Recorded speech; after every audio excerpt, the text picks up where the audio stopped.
Chers collègues, je tiens bien sûr à remercier ici M. Bernd Lange d'avoir soumis ces questions à la Commission européenne. Je suis cependant assez contrariée, surprise, par leur formulation et par le manque d'adéquation entre ces vœux pieux et la réalité de la politique commerciale de l'Union européenne. L'Union européenne s'engage, dit-on, à respecter les droits de l'homme, les droits des travailleurs et les normes environnementales dans sa politique commerciale. Mais l'Union n'hésite pas à s'engager dans des relations commerciales avec des pays qui ne respectent pas le droit du travail ni les normes fixées par l'Organisation mondiale du travail.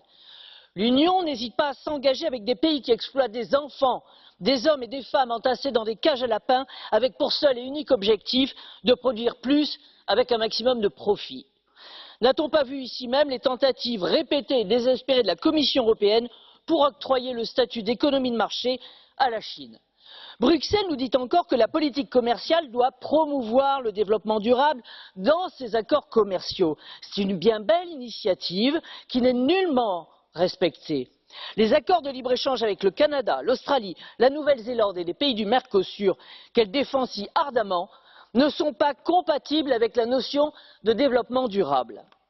Le bœuf aux hormones, le poulet javellisé, la viande issue de clonage ou les OGM qui rempliront demain nos assiettes auront d'abord fait le tour du monde avec l'impact carbone qui en découle.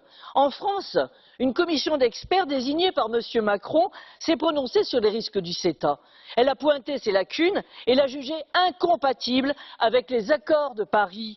Et le fait que le président de la République française se soit finalement assis dessus n'enlève rien au sérieux de cette étude. Dieu se rit des hommes qui déplorent les effets dont ils chérissent les causes.